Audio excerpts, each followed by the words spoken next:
positif gitu ya. Tapi mungkin karena dibuat seperti itu ya, dibuat seolah-olah ada risiko besar kalau nations itu gagal gitu. Dan itu langsung menarik untuk para pembaca, calon pembaca untuk melihat.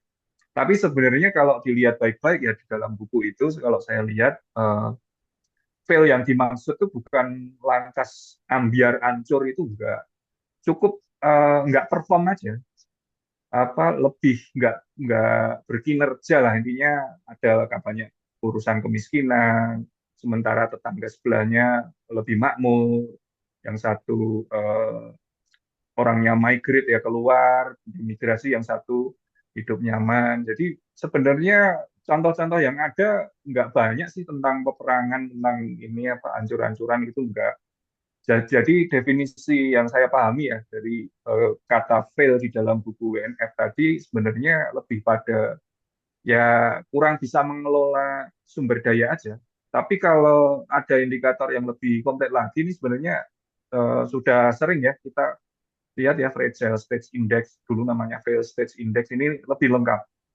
Dan memang kalau dilihat daftarnya, ini yang ada di daftar ranking 1 sampai 30 ini negara bermasalah semua. Indonesia tuh bagus kok, diukur dengan kayak gini nggak pernah dianggap bermasalah atau punya risiko rentan gitu ya. Indonesia selalu skornya rendah, probabilitas untuk menjadi negara gagal nggak terlalu tinggi. Ini cuma memang ada satu elemen yang mungkin sama dengan konsepnya si WNF-nya Acemoglu Robinson, yaitu di bagian ekonomi dan politik lah. Itu yang agak nyambung di sini. Dan di ekonomi ini salah satu indikatornya adalah kita lihat seberapa timpang pembangunan ekonomi. Dan ini udah diamini ya.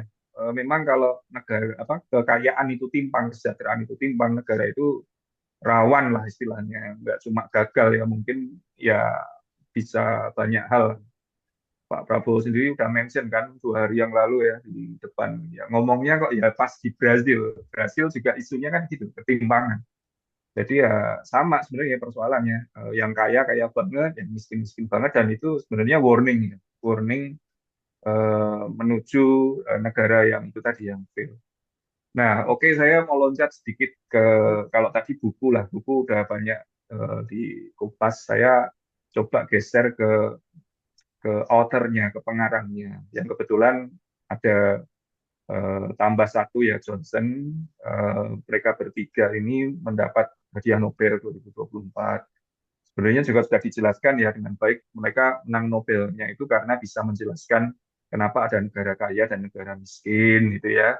Dan tadi juga di awal sudah saya sebutkan bahwa sumbernya itu bukan karena banyak-banyakan sumber daya alam atau volume otaknya beda, itu enggak gitu. Yang menjelaskan ya itu tadi ya, menurut mereka bertiga, institusi. Jadi kekuatan atau faktor yang membuat mereka bertiga itu menang kalau menurut saya ya karena mereka bisa membuat bukti empiris kuantitatif kebetulan dan robust sekali ya, statistically signifikan terhadap faktor institusi yang dianggap sebagai penjelas, dan ini mematahkan atau bisa membuktikan lebih unggul argumen ini dibanding penjelas-penjelas lain. Oh ya, Eropa maju karena dingin, Australia 4 musim, padahal nggak gitu. Terus ada argumen-argumen lain yang bisa di challenge atau dimentahkan dengan baik oleh teorinya ACR ini. Ini mungkin ilustrasinya ya. Jadi ada setiap civilization, setiap peradaban itu ada yang lebih berkuasa, ada yang kelas pekerja lah gitu. Ya sama lah seperti primata ya, hewan ya, ada silverback, ada alpha male gitu ya. Lalu sebagian ratu lebah dan koloni lebah itulah ya. Pasti setiap si penduduk itu ya pasti terdiri dari ada yang hebat, ada yang enggak. Gitulah. Ada kelas, ada kasta. Lalu setelah itu ada interaksi antara kelas penguasa, kebetulan yang satunya berasal dari negara lain gitu ya, colonizer, penjajah gitu ya.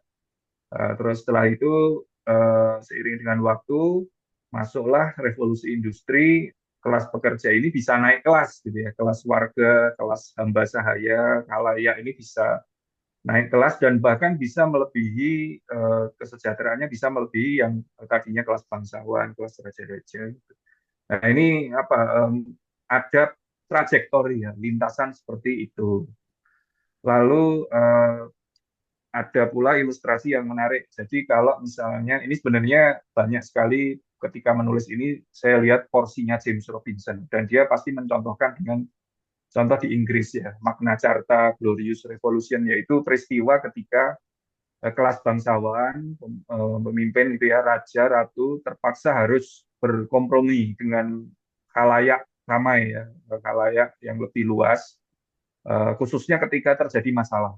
Jadi mereka harus berkompromi menyerahkan tahtanya, baik secara paksa dengan revolusi, ya paling ekstrim di Perancis sampai dipenggal toh Louis ke-14 dan seterusnya, berdarah lah ya istilahnya, atau secara baik-baik yang di Inggris ya, menjadi monarki konstitusional, kelas bangsawan tidak mengeksploitasi rakyat gitu ya, meskipun pada derajat tertentu sebenarnya masih punya hak lebih gitu ya.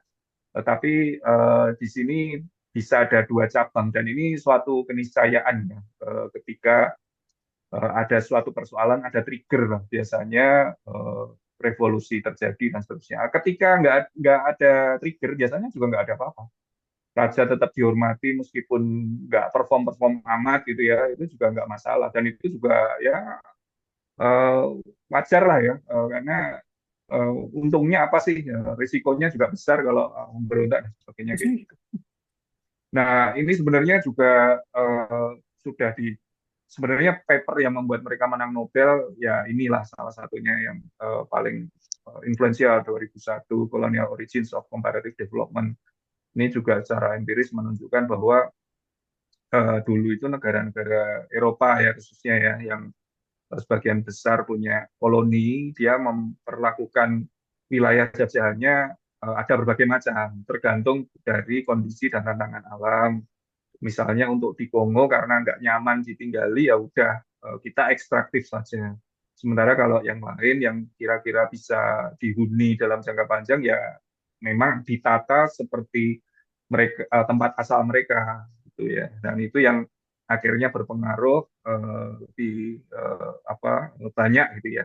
Dan ini bisa nampak kita lihat lah dari berbagai negara-negara yang ada kan kelihatan ya bekas jajahan Amerika, jajahan Inggris seperti apa, jajahan Belanda seperti apa, Spanyol, Portugal itu dengan daerah koloninya, sikapnya seperti apa, sistem yang dibangun seperti apa ini terlihat. Kita lengkapnya di apa itu. Nah ini sebenarnya yang juga mungkin menarik untuk kita bahas ya.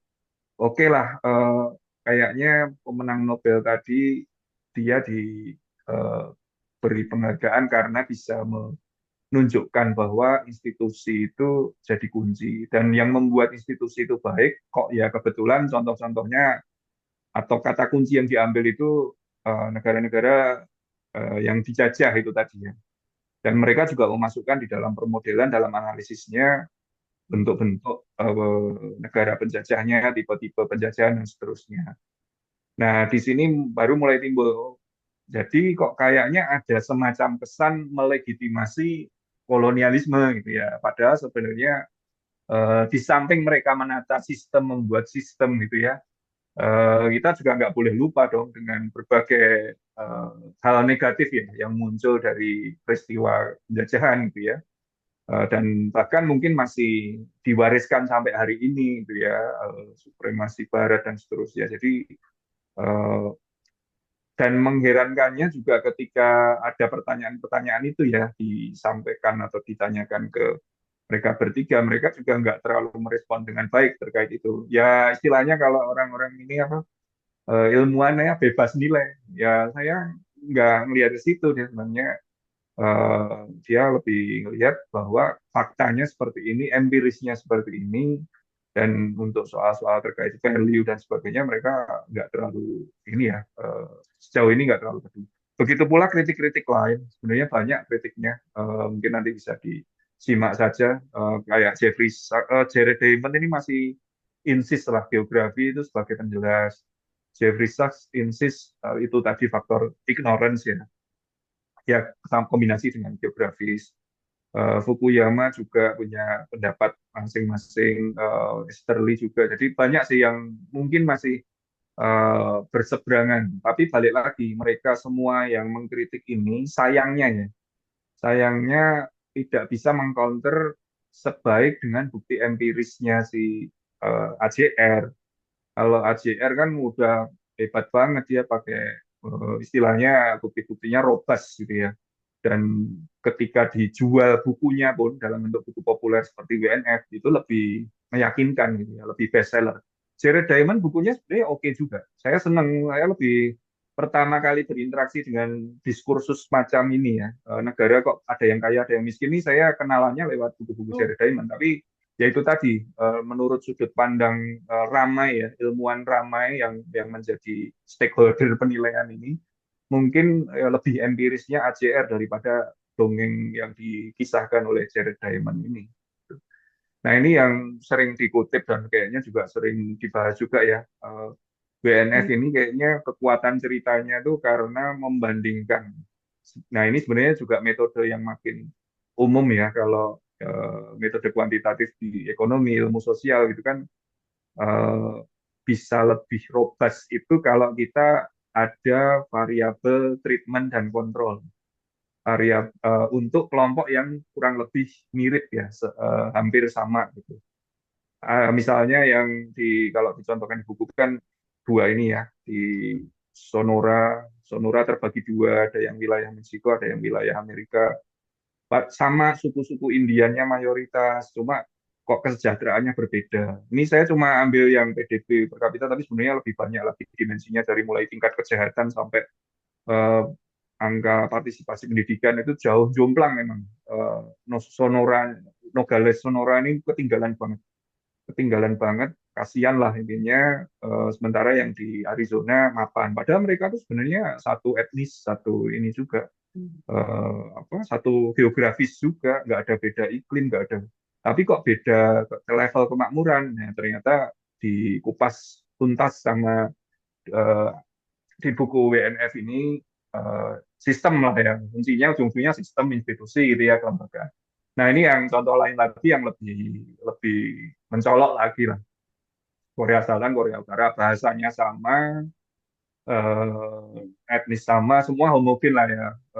Tapi tingkat kesejahteraannya sangat jomplang, mencolok sekali, sangat lebih menjomplang daripada kisah Nogales ini. Dan ya balik lagi sama sistemnya. Dan ini mungkin lebih ekstrim lagi, lebih tendensius lagi ya, mengkritik atau menunjukkan kegagalan sistem, satunya kanan satunya kiri ya, liberal sama komunisme gitu ya, otoritarian dengan demokrasi. Nah ini kelihatan banget. Kalau ini kan oke lah, satunya demokrasi, satunya juga demokrasi, tapi levelnya mungkin nggak belum advance gitu ya.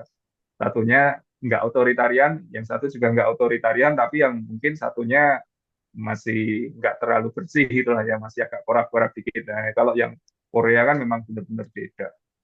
Terus ini kebetulan saya tiap hari juga masih penasaran ya, dengan pertanyaan-pertanyaan yang belum terjawab dari baca buku ataupun eh, diskusi-diskusi yang ada.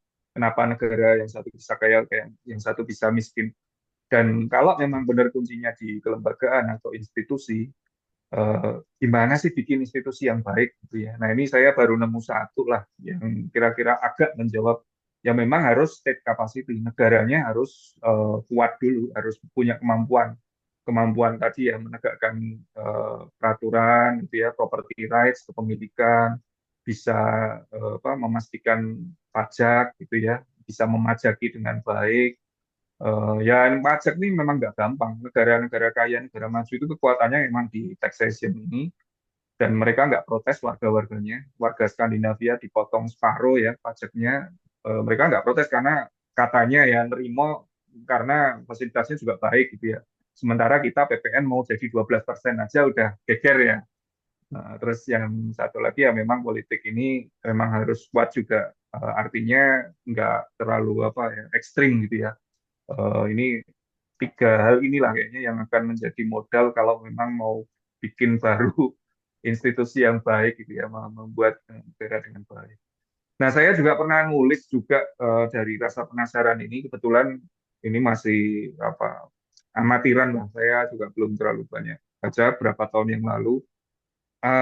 Saya bertanya-tanya, memang apakah benar sih, kan sering ya diperbincangkan, kalau seandainya Indonesia dijajah Inggris, mungkin nasib kita lebih baik. Kan sering kayak gitu ya. Atau eh, negara-negara itu yang dijajah nasibnya beda-beda karena ya itu tadi stylenya si penjajah. Tapi ternyata enggak juga.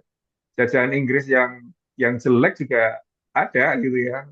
Apa Pakistan gitu ya, Bangladesh, Nigeria yang semrawut itu juga ada. Dan saya coba telaah juga karena memang ya balik lagi ya, tidak hanya style penjajahnya, tapi mereka yang dijajah seperti apa sikapnya itu juga matters. Lebih matters menurut saya daripada tipe penjajah atau negara asalnya gitu.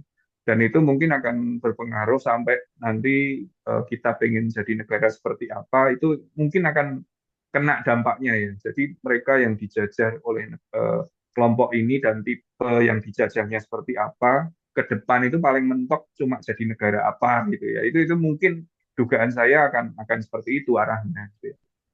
Nah, ini lebih lengkapnya lagi kalau pengen nanti melihat ya literatur review untuk konteks Indonesia terutama setelah AJR, setelah WNF, apakah ada sih yang sudah meneliti ini? Kebetulan banyak. Cuma saya coba untuk yang sekarang tiga dulu nih yang saya highlight kuning. Ada Del Olken, ini bagus sekali dia melihat eh, peninggalan sistem tanam paksa di Jawa. Dampaknya tuh apa sih? Sampai hari ini tuh apa dampaknya?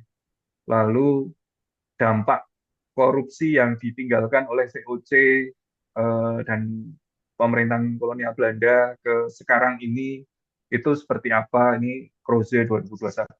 Lalu ya ini yang keren juga nih dari Bestari CS teman-teman ini melihat ini mereplikasi apa yang dilakukan oleh AJR atau buku WNF untuk konteks Indonesia. Keren nih, ini lumayan nih. Kisahnya enak, apa namanya? Ada angkanya, ada grafiknya, ada tabelnya, ada petanya. Tapi ini lumayan nih, apa namanya bisa ngasih cerita. Mereka meriset apakah ada dampaknya European settlement ya, pendudukan Eropa, durasi mereka. Jadi kalau misalnya mereka di Banten itu kan mendarat duluan, jadi mereka stay di situ lebih lama daripada di Jawa bagian selatan gitu ya. Nah, beda durasinya itu apakah berdampak dengan eh, indikator pembangunan gitu ya. Nah, ini eh, kalau yang Dell sama Olken, dia melihat di tempat-tempat yang diduga dulu menjadi sentra tanam paksa, ada pabrik gula, ada kebun gula, ada kebun tebu, itu dampaknya dalam jangka panjang memang ada aktivitas ekonomi yang lebih eh, banyak ya, lebih intens. Jadi ya jadi modalitas loh. Ini sebenarnya intuitif ya, logis ya. Jadi dulu ada pabrik tebu, ada keramaian, ada pasar, terus infrastrukturnya, ada relnya, ada jalan, ada macam-macam itu bisa digunakan untuk era setelah penjajahan. Nah, kalau yang ini yang tengah tentang korupsi memang sebenarnya kalau tadi ini sebenarnya bisa mengcounter ya, mengcounter WNF ACR yang mereka bilang institusi yang diwariskan oleh penjajah memang jadi modalitas, memang penting. Tapi jangan salah juga, ada hal-hal negatif yang diwariskan juga.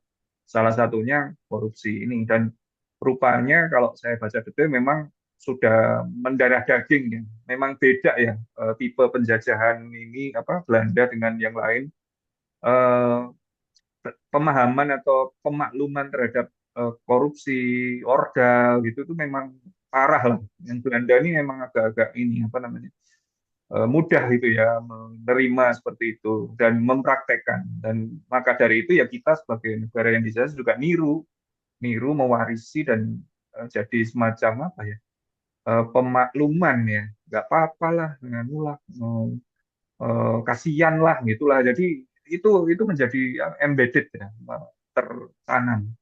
Nah, ini yang teman-teman tadi, Bestari et al. Tadi, ada Mas Heli tadi dari LPM juga menarik. Jadi mereka melihatnya dari waktu Belanda itu mendarat, gitu ya, atau penjajah pertama itu mendarat, Belanda Portugal. Titiknya mana dulu sih? Kan diduga Cornelis de Houtman di Banten ya. Terus satu lagi yang sebelum Jan Pieterszoon pun di Maluku.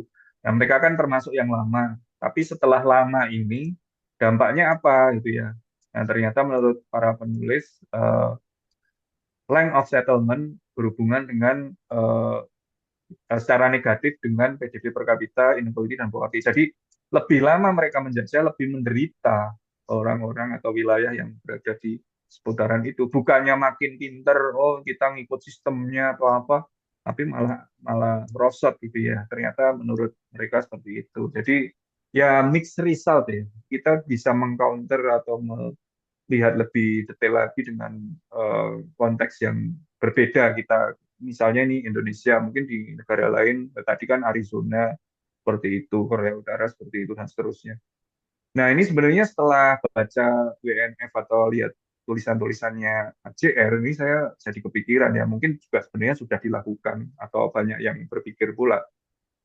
Kalau dikit-dikit kita bandingin perbatasan negara kan pasti sistemnya lain ya, tiap negara punya sistem yang lain.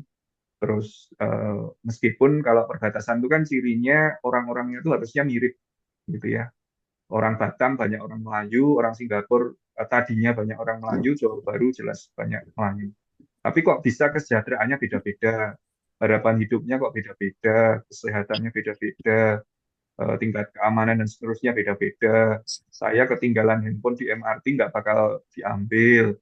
Sementara di Batam saya lupa nutup tas saja udah hilang barangnya. Nah kayak gitu-gitu kok bisa beda? Kenapa gitu ya? Ini kan menarik. Ini kan bisa jadi apa ya? Kalau kita mau pakai toolsnya atau mencoba mereplikasi yang dituliskan oleh AJR atau di buku WNF itu mungkin bisa. Begitu pula di wilayah-wilayah lain, saya yakin juga akan bisa lah ya kita melihat perbedaan-perbedaan itu.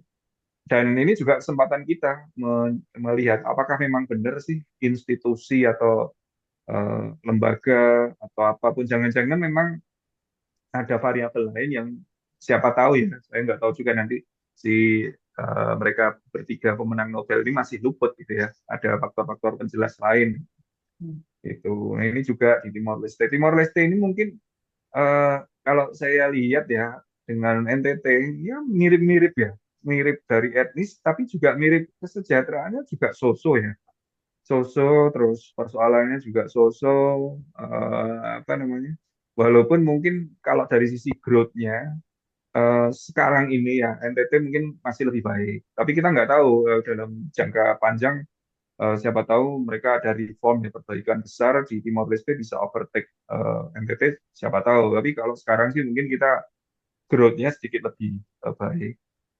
Nah ini juga Myanmar, General Santos, perbatasan-perbatasan ini sebenarnya bisa lah ladangnya para peneliti untuk melihat apakah benar sih institusi atau faktor-faktor yang diomongkan di WNF itu menjelaskan. Jangan-jangan walaupun beda, tapi endingnya sama itu juga bisa juga. Ada kemungkinan itu juga kan.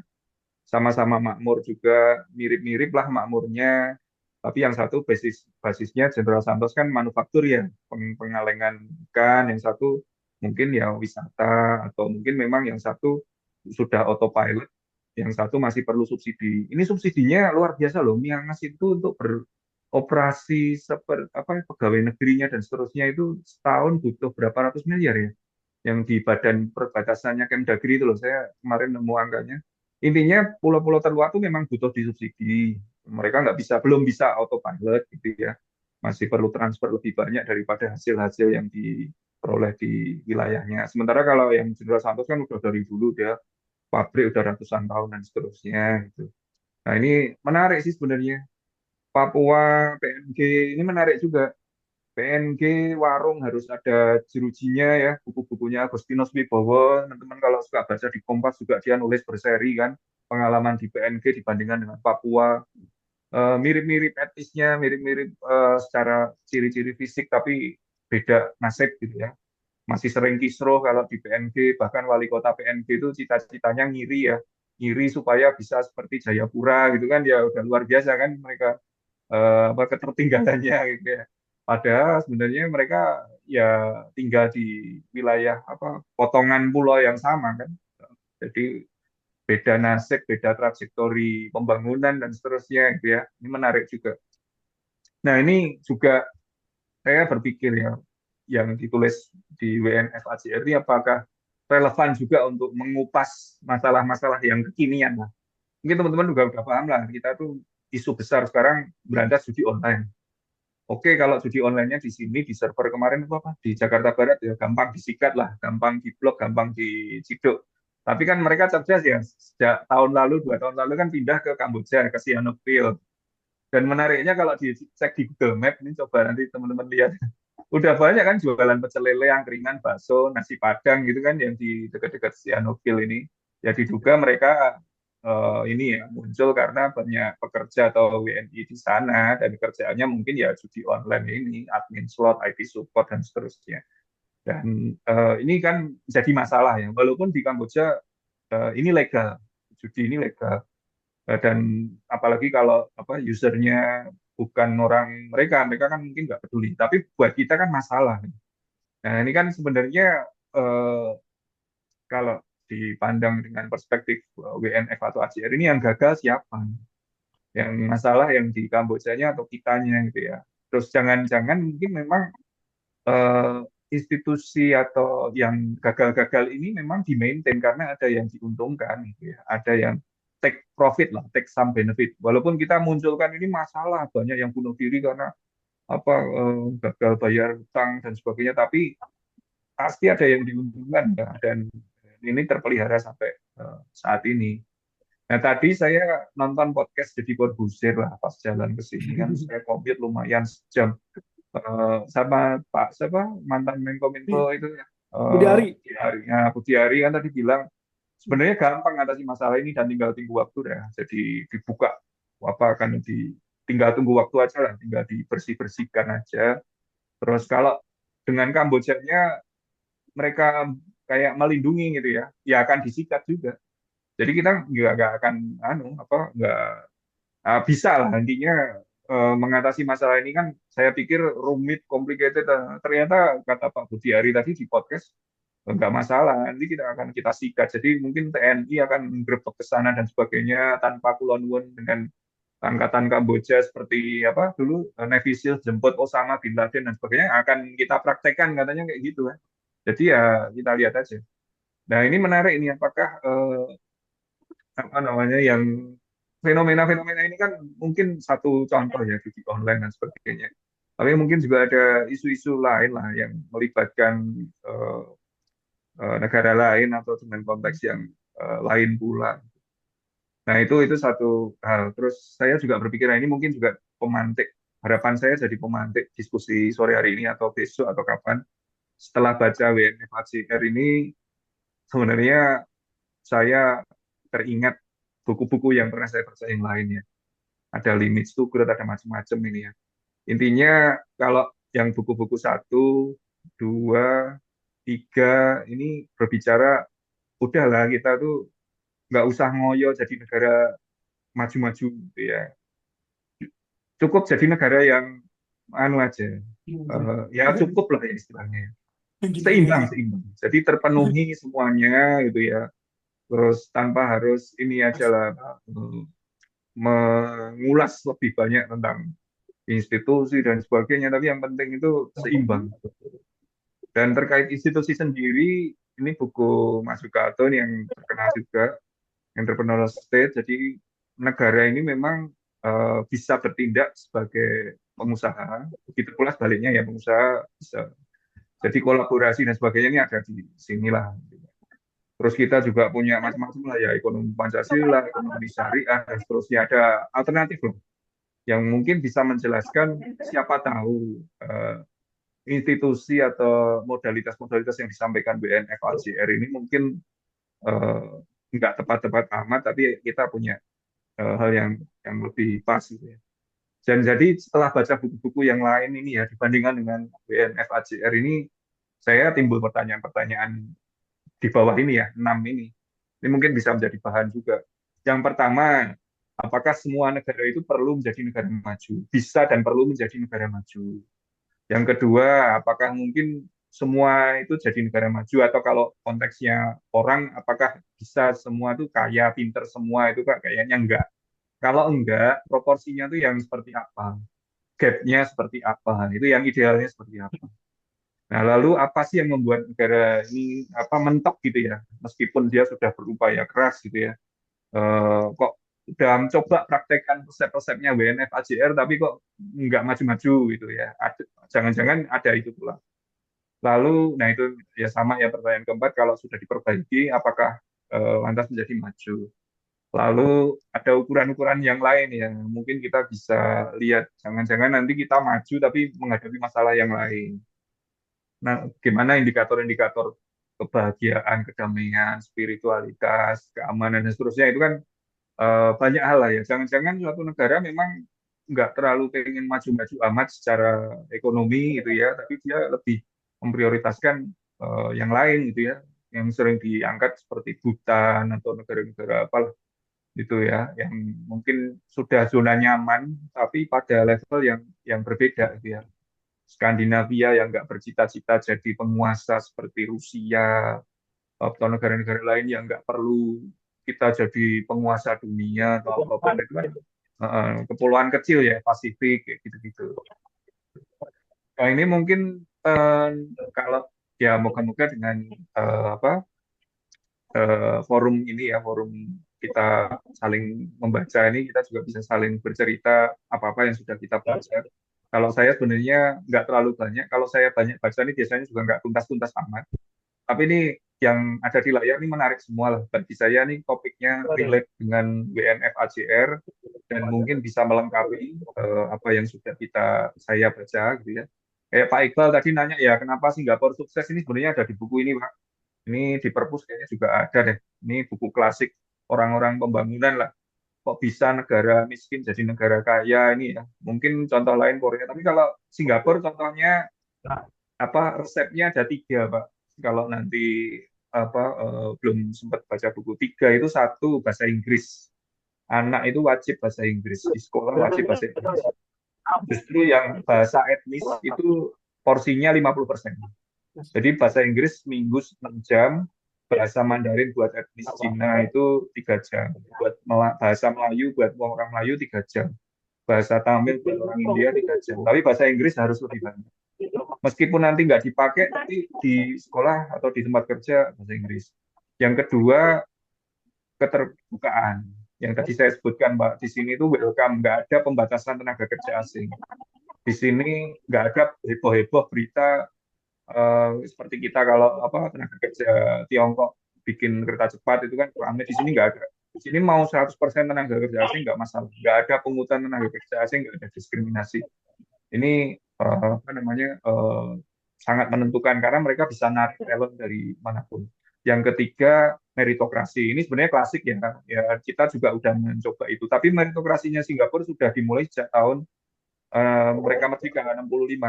Jadi sejak awal nggak ada order, nggak ada titipan, nggak ada minta tolong, nggak ada keluarga, kasihan dong ini belum dapat pekerjaan gitu gitu nggak ada sistem-sistem apa mekanisme order-order minta tolong gitu nggak ada. Jadi raja tega bener. Kalau memang kebetulan mereka eh, ada hubungan darah itu karena bisa dibuktikan dengan meritokrasinya. Ya sebenarnya Indonesia udah mulai mengarah ke sana ya. Kita bikin CAT, bikin open bidding untuk yang besok itu ya P3K dan seterusnya meskipun dulu ketika masuk mungkin nggak dites ya asal kita kenal aja tapi sekarang kan udah mulai harus dites dan sebagainya itu tiga Pak yang Singapura kalau buku-buku lain punya cerita masing-masing ya mungkin nanti bisa dibahas sendiri-sendiri di episode yang lain dan katanya teman-teman kan pengen reading club jangan serius-serius ini juga ada komik pembangunan juga oke.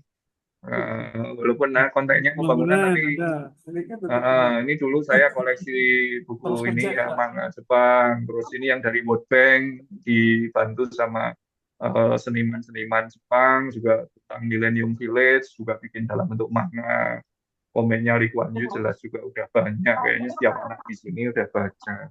Jadi mungkin banyak hal, moga-moga bisa men-trigger ya, teman-teman bisa baca lebih banyak dalam berbagai format. Mungkin juga saya mau share sedikit eh, kiat membaca, gimana betah membaca, gimana supaya cepat speed reading gitu ya, meskipun saya nggak mahir-mahir amat. Mungkin juga bisa dibahas besok kapan-kapan lah di sesi temu buku berikutnya. Tapi yang jelas kalau saya baca buku itu bukan berarti saya baca dari cover to cover. Saya biasanya baca ya yang kira-kira saya perlu aja. Kalau saya udah mendapat eh, intisari dari buku itu, saya biasanya nggak lanjut-lanjut baca. Kadang-kadang kalau menarik memang saya baca tuntas, tapi tujuan saya pengen dari awal buku ini tuh ceritanya apa, udah itu aja. Saya nggak peduli saya baca berapa halaman dari buku ini gitu ya. Itu aja mungkin Mas Bianco, teman-teman sekalian, apa namanya, sedikit ngomong ngalor ngidulnya. Mungkin kita bisa lanjut aja diskusi, terutama tadi ya membahas yang pertanyaan-pertanyaan iseng tadi ya. Apa Oke. iya kita bisa 8% gitu ya? Apa bisa jadi negara maju 2045? Kayaknya seru-seru ya itu ya, bisa men-trigger itu. Mungkin itu aja Mas Bianco, saya kembalikan, makasih. Siap, Mas. Terima kasih. Cukup terdengar, Mas. Ya, siap. Soalnya ini kita ada kendala teknis mikrofon. Jadi kalau saya simpulkan tadi kan meskipun ada perbedaan yang cukup signifikan, meskipun masih dalam satu lokasi yang Mas cuma dibatasi satu apa perbatasan, tapi masih tetap ada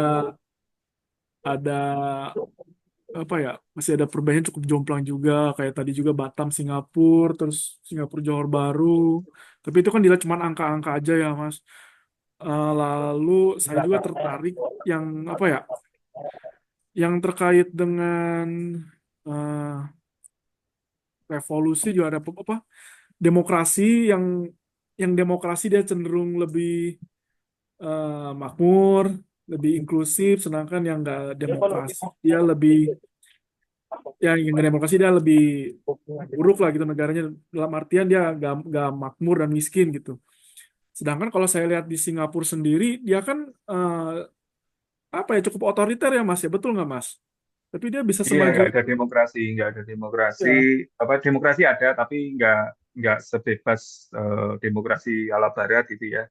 Dan semuanya serba diatur, serba strict ya, nggak liberal-liberal amat lah. Eh, Beli alkohol ada Ya, jam malamnya dan seterusnya. Itu kan di sini apa namanya, serba social engineering lah istilahnya itu. Jadi ya eh, ketat gitu ya, ya, ketat, dan mungkin justru itu yang membuat mereka maju. Kalau mereka mungkin demokrasinya lebih bebas dari itu. Ini pertanyaan saya ke teman-teman di sini ya, di Singapura di sini juga kayak gitu. Kalian kalau demokrasinya lebih luas dari yang ada sekarang gitu ya, partainya lebih banyak, bisa ngomong lebih bebas, bisa lebih liberal, mau nggak? Gitu. Mereka nggak mau. Mereka mending yang sekarang aja, yang ketat, disiplin tapi nyaman. Hebat kan? iya, ya gitu sih, yang penting nyaman. Terus apa perlu gitu ya kita maju gitu, tahu ya gini-gini aja lah, hidup asal bisa makan, masih bisa nonton YouTube dengan guling-guling, nggak ada diketok-ketok sama tentara gitu kan. Jadi kita nggak tahu Ya, juga idealnya hidup kita ya, tuh ada ininya kan. ya, yang menarik juga teman-teman dari Cina daratan. Mereka kan nggak bisa pakai WhatsApp, nggak bisa pakai Google, Facebook, harus pakai VPN, harus ribet lah. Mereka nggak bisa. Sebenarnya ngeritik pemerintah boleh, tapi ngeritik partai komunis nggak boleh. Jadi mereka juga ketat, terbatas, nggak ada demokrasi, hampir nggak ada demokrasi, tapi mereka juga nyaman. Dan mereka bilang kalau ada yang nggak nyaman ya keluar aja dari Cina daratan. Dan itu yang Ya, terjadi. Ada seleksi alam. ya, ya. Oke, makasih Mas. Barangkali ada yang mau menyanggah atau tanya, saya buka forum. Nah, saya ini mau ini aja diskusi Mas, saya gini udah kata tadi mungkin Mas Darendra Oh, eh, Panan, mau datang Panan. Ada Pahanan juga di sini, Mas. Oh, Eh, mantap. ya, ya, selamat datang. penegakan hukum Mas Oh, Darendra. Waalaikumsalam. Nah, Iya. penegakan hukum ini mungkin penting ya di Singapura itu mungkin ketat kali ya. Saya juga nggak tahu karena yang saya tahu itu mungkin sedikit ya. Misalnya saja kalau yang terkait dengan PMI gitu ya. Di sana pemberi kerja atau perusahaan atau apapun yang mempekerjakan pekerja migran yang ilegal itu mereka kena denda, kena hukum gitu. Jadi mereka benar-benar takut di sana. Kemudian juga meskipun tadi hukum apa ya terkait dengan eh, tadi tripartit itu nggak ada ya Mas ya terkait dengan upah nggak ada. itu.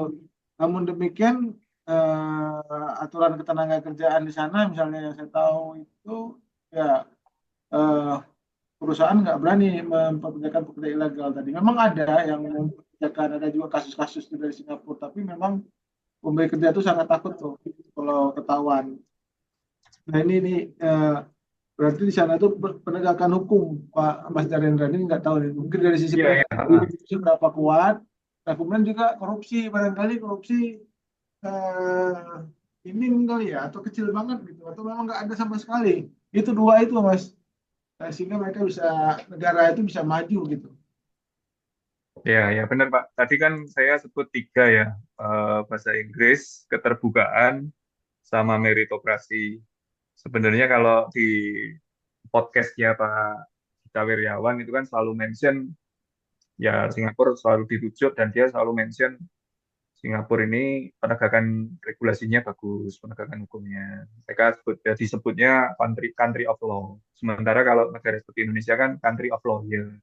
Nah, itu jadi kuat-kuatan interpretasi, kuat-kuatan lobbying, kuat-kuatan apa evidence dan seterusnya. Sementara kalau di Singapura lebih mapan. Kalau A ya A, hitam-hitam, putih-putih gitu ya. Nah, itu memang memang seperti itu.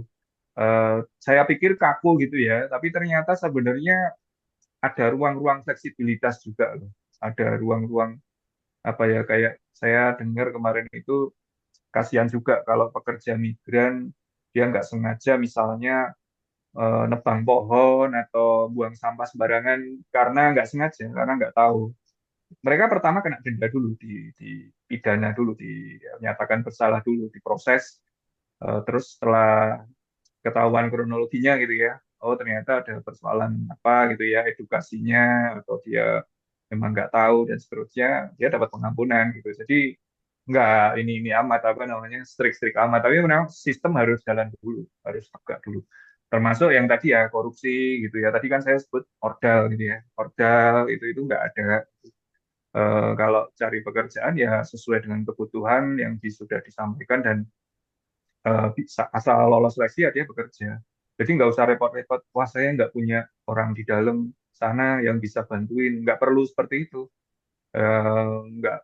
Dan mungkin malah yang saya lihat ya, kalau ada dibantu order dan sebagainya, mereka tuh malah nggak nyaman, nggak enak, nggak ya karena prinsip meritokrasi jadi nggak jalan. Terus satu lagi nih Pak, ini mungkin agak nggak relevan dengan Indonesia, agak beda, nggak bisa ditiru ya. Yang tadi sebenarnya di awal saya sudah mention, meritokrasi itu bisa diartikan orang bisa berkinerja karena sesuai dengan kualifikasi yang dibutuhkan. Tapi bisa jadi satu lagi, kalau memang fungsi-fungsi itu nggak ada, ya nggak perlu diadakan. Gitu ya. Ya contohnya tukang parkir, value added-nya ada nggak sih? Ya kalau nggak ada, nggak boleh ada profesi tukang parkir di satu titik itu. Jadi mereka akan apa ya, mencegah itu terjadi. Nggak ada orang yang ngambil uang ilegal gitu ya. Walaupun mungkin ada jasanya juga gitu ya, kita diatur supaya nggak nabrak atau apa, tapi ya nggak boleh. Sistemnya udah menyatakan ini nggak boleh ada fungsi itu nggak perlu ada. Tukang parkir, Pak Oga, terus ormas, gitu ya pengamanan itu nggak ada. Itu benar-benar ini sekali. Di kita mungkin terpaksa harus ada. Saya bilangnya di kita mungkin bukan gagal atau enggaknya, tapi konteks sosiologisnya yang membuat terpaksa harus ada, gitu ya. Dan eh, saya nggak tahu itu nanti bisa diatasi atau perlu diatasi, bahkan karena mungkin karena perbedaannya juga terlalu jauh ya. Tapi yang jelas eh, kondisi sosiologisnya udah lain gitu Pak. Saya nggak tahu juga apakah kita perlu sistem yang jauh lebih keras dibanding sekarang gitu ya. Apakah mungkin bisa lebih baik atau enggak? Ya, tapi makasih Pak. Memang seperti itu ya Iya. kondisinya. Oke, makasih Pak Iqbal, Mas Fitra. Saya serahkan yang ada di sini, yang offline dulu. Nah, ada Mbak Prita di sini dari Afrika. Ya, ya, terima kasih Mas Darendra dan Kevin dan teman-teman Ya. semua yang hadir hari ini. Ini sebenarnya buku yang juga sangat menarik banget dan isinya juga kita ya sebagai orang lokal saya mengharapkan juga negara kita jangan sampai jadi negara gagal gitu ya dan apa yang dituliskan oleh penulis buku ini juga bisa kita serap sama-sama. Tapi saya ingin menyoroti soal ada penilaian bahwa jangan-jangan bukan hanya institusi yang jadi faktor utama negara itu jadi berhasil, mungkin ada faktor-faktor lain karena ketika diterapkan di beberapa negara kok jadi nggak match gitu. Saya jadi mikir seperti yang Singapura kan ya kita ya setahu saya gitu, ini negara kecil yang sumber daya alam nggak ada, dikelilingi oleh dua negara besar Indonesia dan Malaysia yang rasa-rasanya kalau kalau Singapura ya tidak berjuang ya bagaimana cara survive gitu, memang ada fear, ada keterpaksaan bahwa harus harus kuat gitu, harus jadi negara yang kuat. Korea Korea Selatan pun juga seperti itu, ada di sebelahnya tetangga Korea Utara walaupun satu rukun tapi juga mengancam mengancam negara tersebut yang akhirnya mau nggak mau harus jadi negara yang kuat seperti itu, yang baik dan dengan apa memiliki aturan-aturan yang supaya mereka bisa bisa mencapai tujuannya. Apakah juga seperti itu mungkin teman-teman juga bisa bisa kemudian kalau itu menemukan atau menyangka seperti itu ya Mas itu. Dan tadi Mas Darendra menanyakan apakah kita butuh jadi negara maju gitu, apakah kita secara pribadi juga harus kaya semua. Ini juga jadi hal yang saya pikirkan juga, masih berpikir sampai detik ini. Cuman kalau saya pribadi mungkin pun jadi orang kaya bukan tujuan hidup saya ya gitu. Tapi selama bahwa saya bisa mendapatkan kesempatan yang setara yang adil, yang tadi Mas Dada bilang meritokrasinya itu jalan, mungkin saya masih fine gitu dan masih merasa bahwa ya hidup masih baik-baik saja dan berjalan seperti itu. Walaupun ini dibilang bahwa ya kita dengan CAT penerimaan penerimaan apa ASN sudah meritokrasi, cuman kan beberapa waktu ke belakang ternyata yang di level atas sistem meritnya nggak berjalan dan itu rasa-rasanya mengkhawatirkan gitu Mas. Dan Ya. itu ya merusak institusi juga seperti itu. Itu sih Mas yang sementara yang bisa saya tambahkan dan Ya, silakan Mas. Silakan Ya, Mas. makasih. Tadi siapa nanya? Prita, Mbak Mbak Brita, Prita. ya, makasih, makasih. Ya benar apa namanya Singapura maju karena mereka harus gitu ya, karena kepepet. Korea Selatan harus maju karena kalau enggak ancaman negara sebelah. Ya, satu lagi contoh yang seperti itu yaitu Israel. Israel kan hebat sekali ya, eh, dia terpaksa harus maju, kalau enggak ya mereka ambiar lah digencet dari kiri kanan gitu ya. Dan itu terbukti kan, sampai mereka sekarang malah posisinya sudah nggak survive lagi, tapi malah mengancam survive-nya negara lain. Jadi udah beyond Singapura, beyond Korea Selatan, lebih ugal-ugalan lagi, lebih ngawur lagi. Nah, itu apakah tadi sebenarnya satu paper juga apa istilahnya ada yang mention seperti itu ya, yang bilang konflik atau kejadian gitu ya. Kalau istilahnya yang di WhatsApp kemarin saya ini critical juncture, ada peristiwa yang menjadi trigger kita harus maju. Nah, itu apa sih di Indonesia, peristiwa apa sih yang membuat kita akhirnya nanti akan istilahnya dipecut gitu ya, langsung harus gerak gitu ya. Sebenarnya kita nggak habis-habis ya peristiwa ya, dari 65, Krismon, kita tuh udah banyak ditempa dengan kejadian-kejadian itu. Tapi mungkin apa ya, ya udahlah kayaknya kita respon terbaiknya udah seperti itu mungkin ya, atau memang peristiwanya belum fatal sekali gitu ya.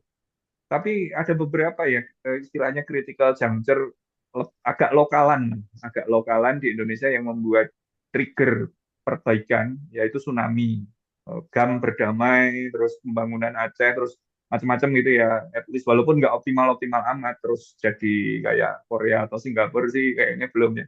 Tapi setidaknya itu menjadi trigger. Lalu ada apa lagi ya yang sekiranya mungkin bisa mengubah gitu loh. Eh, bisa jadi memang harus dari kitanya ya yang membuat itu ya, men-trigger jadi peristiwa-peristiwa itu lalu kita menciptakan responnya gitu. Itu jadi selama kita ya istilahnya kayak gini-gini aja mungkin memang apa belum nggak ada loncatan lah. Ya kalau saya lihat critical juncture di semalam ya sepak bola menang gitu ya, Indonesia menang itu kan luar biasa. Lawan Arab Saudi menang itu kan terakhir tahun berapa? Saya nonton di GBK tahun 2007 Piala apa itu Asia. Itu kalah 2-1 aja kita udah lumayan. Sekarang kita seri masih nggak puas, ya kan? Harus menang kayak semalam. Semalam pun kayaknya harusnya si Marcelino hat-trick kan. Itu. Jadi kita sudah naik level nih sebenarnya. Sudah ada critical juncture untuk timnas ya sepak bola. Nah, untuk ekonomi ini apa ya kira-kira yang trigger ini kayaknya memang perlu dicari. Saya yakin teman-teman juga udah lebih jago lah ada di dokumen-dokumen itu ya transformasi ekonomi dan sebagainya itu harusnya sudah ada yang seperti itu gitu ya memuat itu. Tapi kalau ditanyakan yang tadi yang terkait apa perbaikan tapi kok ternyata masih belum optimal gitu ya. Buktinya juga level-level tinggi pun juga nggak memberi contoh meritokrasi, terus masih ada banyak pemakluman, pelanggaran itu memang kayaknya memang agak lama juga. Dan mungkin dengan kondisi seperti itu, sepertinya prioritas kita ya perbaikan di situ dulu gitu ya. Perbaikan di eh, hal-hal yang terkait meritokrasi, hal-hal terkait itu gimana supaya kita nggak mentradisikan ada ordal dan sebagainya. Sekarang mending loh ada medsos ya, ada viral ya, no viral no justice. Jadi sebenarnya kita bisa melakukan apa ya semacam kontrol lah, semacam rewel gitu ya. Ada yang memandang no viral no justice ini apaan sih? Mosok harus viral duluan. Menurut saya mending kalau viral tapi nggak direspon kan lebih parah. Atau lebih parah lagi kita nggak bisa memviralkan seperti teman-teman di Cina itu kan nggak bisa kita memviralkan sesuatu berat itu namanya rintangannya. Mungkin itu, makasih. Kayaknya seru ya Oke. Pak kalau itu tadi. Ada respon? Oh, mau tanya lagi. Oke. Oke, pull dulu aja, Mas. Mau di-pull dulu ya, Mas. Izin Mas Siap, Reza, siap, dengar suara saya Mas Igon Mas dari siap. Dengar. saya apa ya ini buku memang udah saya baca zaman kuliah juga ya, yang mana belajarnya juga belajar ilmu politik gitu kan ya pasti buku kayak gini tuh ya makanan lah gitu kurang lebih gitu. Jadi kayak kurang lebih ketika membaca buku ataupun menanggapi sesuatu juga maupun mengkritisinya tergantung kan sesuai latar belakang apa ideologinya, apa paradigmanya, atau apa perspektifnya. Karena setiap orang tuh punya itu masing-masing. Nggak bisa tuh setiap orang tuh mengklaim, gue pakai paradigma semuanya, gue pakai ideologi semuanya. Nggak bisa tuh. Termasuk buku ini pun demikian gitu. Ada paradigma sendiri, ada perspektifnya sendiri, angle-nya sendiri, bahkan ideologinya mungkin yang memang mendukung demokrasi misalnya gitu kan ya, dan lain-lain. Jadi kalau melihat dari buku ini juga salah satu yang bisa dilihat adalah tadi tempat Mas Rendra sampaikan bahwa ya kolonialisme juga termasuk salah satu yang berpengaruh gitu. Memang institusi juga berpengaruh dalam membuat suatu negara itu bisa maju ataupun belum maju ataupun tidak maju gitu. Tapi faktor juga salah satu yang bisa dilihat adalah kolonialisme. Jadi ya juga tadi pertanyaannya adalah apakah kita mau menjadi negara maju semua gitu kan ya. Tentu kalau bagi negara maju lu mau menjadi negara maju sorry belum tentu nah gue dulu dong gitu kan ya gue jadi anggota G20 dulu bos lu belum layak jadi negara maju. Jadi saya melihat jika dari sisi makro globalnya juga kalau ingin menjadi negara maju apakah kita harus menjadi predator untuk negara lain gitu kan. Jangankan menjadi negara, kalau kita ingin menjadi kaya, apakah kita harus mengorbankan saudara kita yang lain gitu? Itu konteks yang seperti itu bahwa memang ini rantai yang sulit dilepaskan gitu kan, rantai yang sulit dilepaskan terkait itu. Ini pilihan-pilihan bagi negara, apakah mungkin mengarah ke sana atau enggak. Kalau misalnya tadi negara Singapura, Cina, Korea, dan lain-lain ada demokrasi, tapi mungkin pun sangat terbatas. Kalau saya di teman-teman di tongkrongan dulu ditakon, mungkin bahasanya agak kasar, nih, mohon maaf nih ya, mohon maaf. Singapura mau maju mah karena duit-duit dia. Ya, Artinya duit haram. Dia memilih untuk ya, menjadi itu. Karena terbatas yang punya, nggak Las punya Vegas sumber ya. alam dan lain-lain. Ya tanda kutip ya persetan dengan ideologi gitu kan ya, yang lain-lain. Yang penting misalnya rakyat gue sejahtera, makmur dan lain-lain. Itu kan pilihan-pilihan bernegara. Indonesia pun juga ke depan juga mau seperti apa. Kalau saya membaca trajektorinya ya mungkin pemerintahan baru demokrasi gitu kan ya, tapi ya terbatas gitu kan ya, nggak demokrasi sepenuhnya. Jadi membaca buku ini pun juga mengandung banyak kritikan termasuk tadi yang disampaikan oleh berbagai macam pakar, tapi kita juga mesti melihat dalam konteks Indonesia ada faktor kolonialisme, sosiohistoris, antropologis, macam-macam lah, banyak melihat untuk jadi negara kita itu ke depan seperti apa. Kurang lebih tanggapannya demikian. Terima kasih ya, Mas. mantap. Ada Bu Asri Ada Kusma. Bu Lalu Asri Pak. juga raise hand. Bahas Saya kalau itu. panggil Bu Asri tiba panggilnya Mbak. Iya Mbak Asri. Kebiasaan mabuk. Iya Mbak. Bisa kan Apa-apa. Bu Asri? Ya, makasih. Itu tadi Mas Igon ya barusan ya? Ya, Apa siapa ya? Ya, Mas Suaranya Igun. kayak kenal. ya, Ya, terima kasih Mas Rendra tadi paparannya juga Mas Bianco atas fasilitasinya. Saya mungkin share seperti yang sebelumnya saya share di grup ya. Jadi ketika saya baca buku ini nggak sampai selesai, saya tipe bacanya ternyata seperti Mas Rendra gitu ya, bilang cuplik-cuplikannya gitu, terus sama baca apa namanya review-review tentang buku ini. Saya nariknya ke konteks peran kita sebagai perencana gitu ya. Um, Oke, di situ disebutin bahwa apa namanya ada dua hal yang bisa membuat negara jadi gagal. Nah, terus kira-kira dalam konteks Indonesia, Bappenas bisa berperan nggak ya untuk mencegah hal itu terjadi di Indonesia gitu? Karena kan seperti dibilang sama Pak Yanuar juga, kita tuh masih ada PR besar dalam hal state capacity gitu ya untuk memperbaiki yang ada di dalam, termasuk yang paling utama, kata Pak Yanuar, itu yang perbaikin duluan adalah tata kelolanya. Dan ini sebenarnya sangat terkait dengan yang dibahas di dalam buku Why Nations Fail gitu ya. Um, Memperbaiki tata kelola itu memang berat banget gitu ya. Dan makanya juga saya bisa pahami kenapa di dalam RPJP sampai ada transformasi tata kelola. Karena itu dampaknya gede banget. Contoh paling gampang adalah berita di Kompas 2 hari ini gitu ya. 2 hari kemarin tentang kecurangan dalam seleksi guru P3K gitu ya. Ada yang sudah bertahun-tahun jadi guru honorer, kemudian dia ternyata tersingkir oleh guru siluman kalau istilahnya di dalam Kompas gitu. Kalau tata kelolanya bagus, hal itu seharusnya tidak terjadi pada saat proses seleksi gitu ya. Jadi kita memang masih punya PR besar dalam hal tata kelola itu. Nah, PR-nya sebagai Bappenas memang kemudian gimana kita bisa memastikan bahwa transformasi tata kelola yang sudah kita tuliskan di dalam RPJP itu beneran jalan, termasuk di dalam RPJM-nya gitu. Sekarang apalagi targetnya kan tinggi-tinggi semua gitu ya, mau mencapai pertumbuhan ekonomi 8%, mau ngurangin kemiskinan, dan seterusnya gitu. Jadi saya merefleksikan ketika baca Why Nations First seperti itu. Kemudian nyambung juga dengan yang demokrasi. Udah ya, Mbak. Akan menarik ketika juga membahasnya dengan tulisan-tulisan Pak Khatib Basri yang ada di Kompas ya. Beliau ekonom, tapi beliau termasuk yang mendukung demokrasi. Salah satu hal yang beliau sampaikan adalah dengan adanya demokrasi itu membuka kesempatan bagi semua orang untuk bisa punya akses gitu ya menuju ke kesejahteraan gitu. Oke, di negara lain bisa yang tidak berdemokrasi gitu ya, itu bisa sejahtera. Tapi apakah kita ingin seperti itu?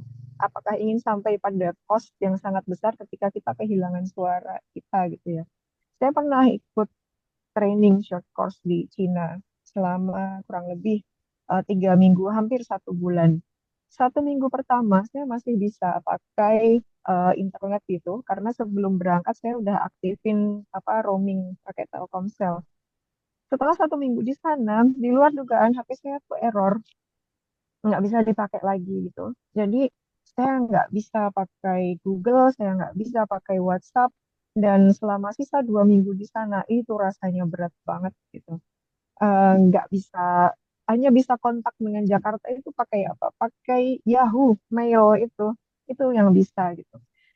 Jadi harga yang akan dibayar ketika kita tidak berdemokrasi itu sangat mahal gitu. Apalagi ketika kita sudah berupaya untuk meningkatkan pendidikan kita gitu ya. Ketika orang sudah terdidik, ketika dia sudah terbiasa untuk berpikir secara kritis, maka ketika ada hal-hal yang tidak sesuai dengan apa ya, norma yang dia anut atau nilai yang dia anut, itu dia akan merasa sangat apa ya, tertekan ketika tidak bisa menyuarakan itu. Ya seperti tadi yang dibilang Mas Rendra, nggak bisa lagi itu apa, no viral no justice gitu.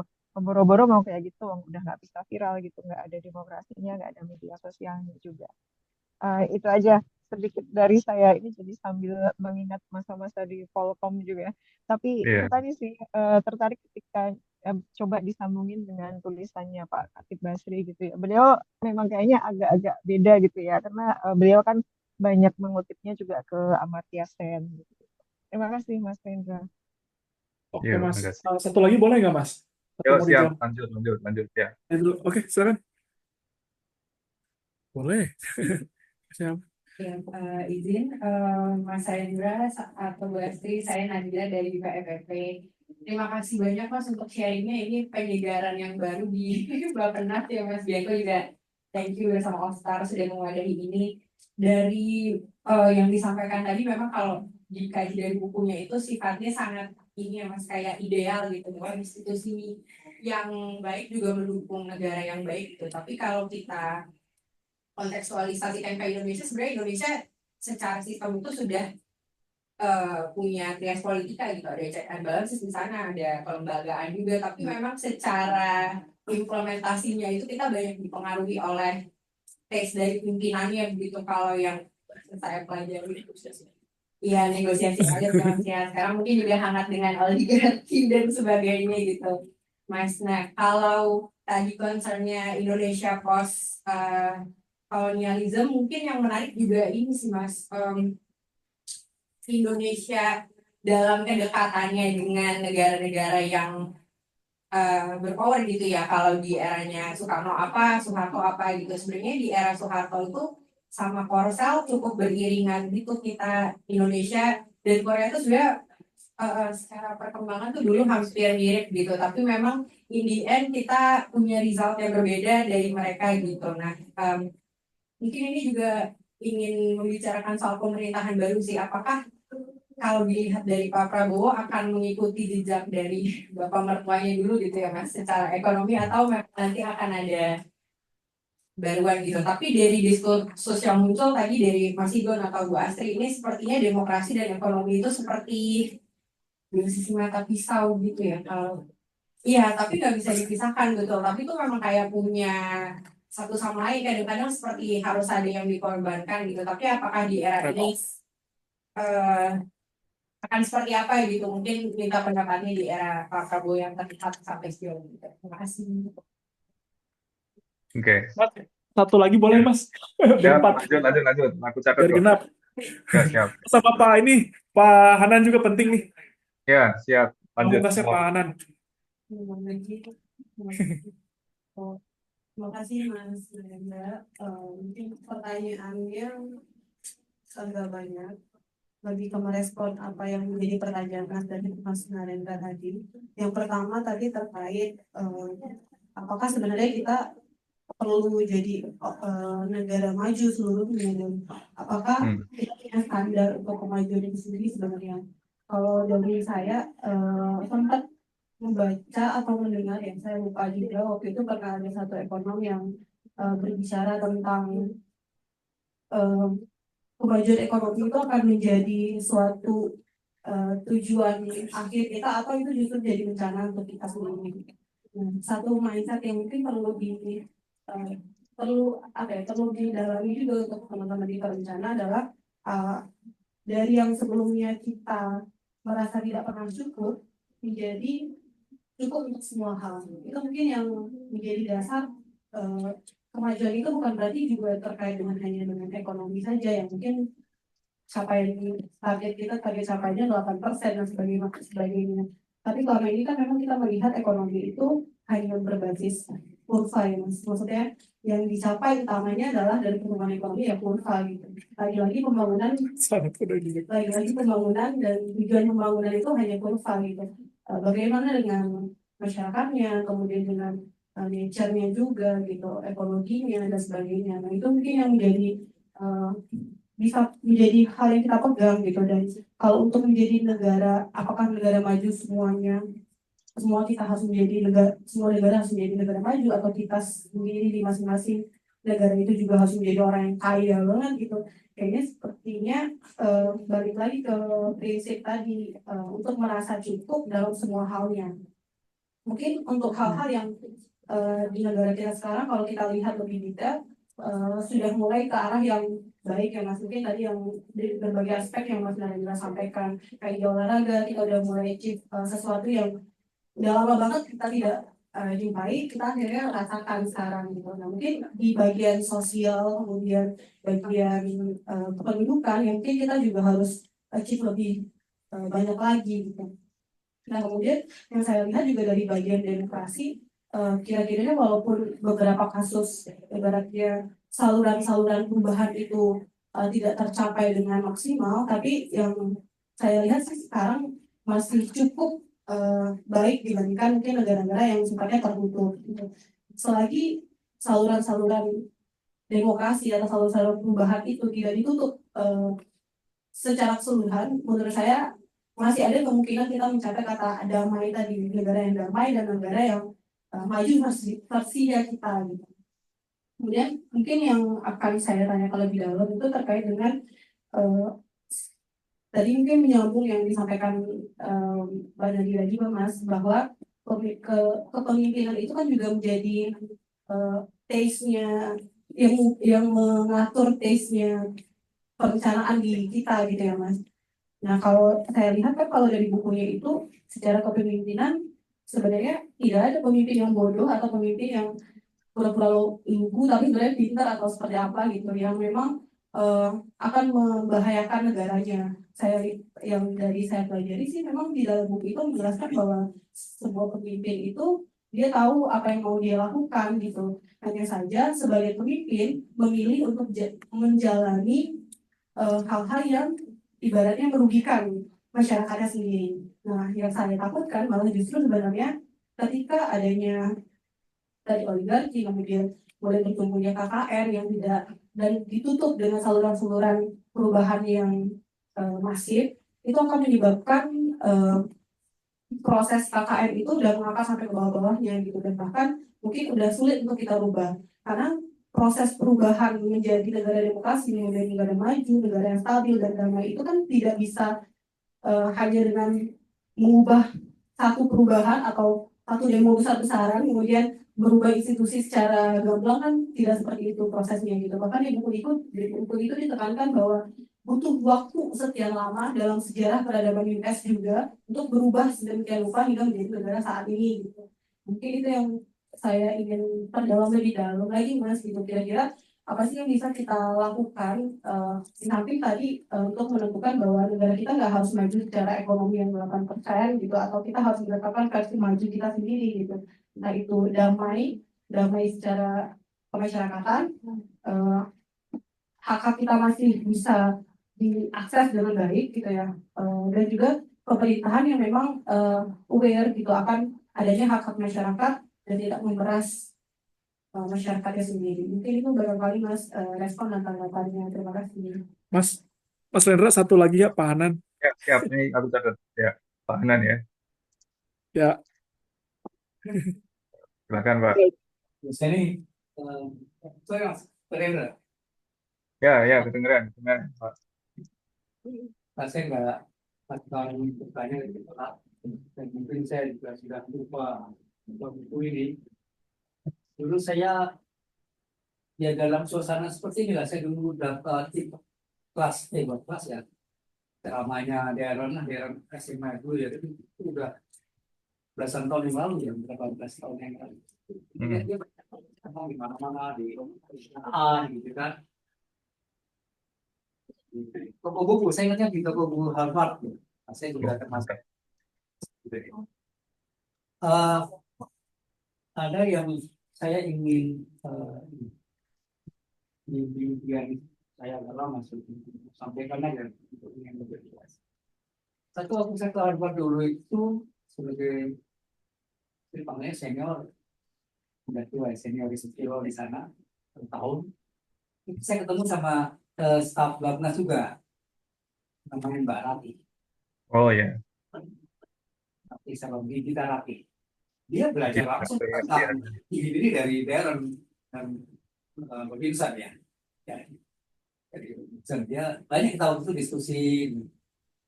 Tapi sayangnya setelah kami pulang lagi saya pulang, dia juga pulang ke sini, ketemu kemudian dia nggak ada di Bappenas gitu. Jadi ini saya ingin sampaikan bahwa kayak Mbak Rati itu pergi belajar ke tempat yang bagus, ya, saya kan bagus ya. Itu bagus buat kita, bagi muda-muda. Tapi dia pergi kemudian meninggalkan kantor ini juga agak ya, sayang ya. Terus kemudian mengenai kerjaan-kerjaan sebagai riset filo ini mestinya penting, dan itu anak-anak muda di Bappenas juga yang penting dengan arahan kantor ini ya, itu memperbanyak gitu, memperbesar. Karena kita kan harus meningkatkan kapasitas ya, kapasitas institusi ini kalau bisa disebut, kalau dia akan menghadapi tantangan-tantangan yang makin besar, maka kapasitas kita itu juga harus ditingkatkan. Salah satu yang kita adalah pergi ke think-tanknya dunia gitu. Tadi cerita Singapura, saya kalau baca-baca cuma orang cerita dan baca buku itu nggak terlalu percaya gitu. Tapi kalau saya misalnya sebagai Mas Jarina ada di sana, 2 tahun saya akan confident dengan apa? Atau kita pergi ke Korea ya. Sekarang kan banyak anak-anak muda sih yang udah bisa masuk Korea, saya bingung juga gitu. Yeah. Tapi oke, mereka nanti diikan misalnya ya, di tanknya Korea. Gue beri ke Harvard, ke Chatham, ke Brookings, saya dulu pernah merintis ke bukan misalnya meeting gitu ya di Jepang misalnya, tapi kayaknya Di Jepang. dia berlanjut gitu.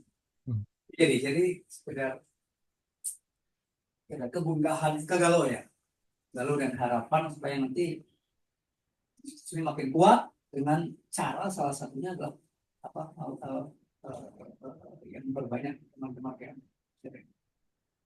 itu. Terima kasih ya. Oke, terima kasih Pak Yanuar. Mantap. Silakan Mas Darendra. Pak Yanuar, Pak Anan. Ingat besok Pak Yanuar lagi.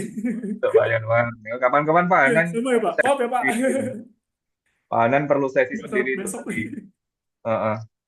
Ya, makasih Mas Bianco, Pak Hanan, Mbak Caca, Mbak Nadira, Bu Astri, Mas Igon.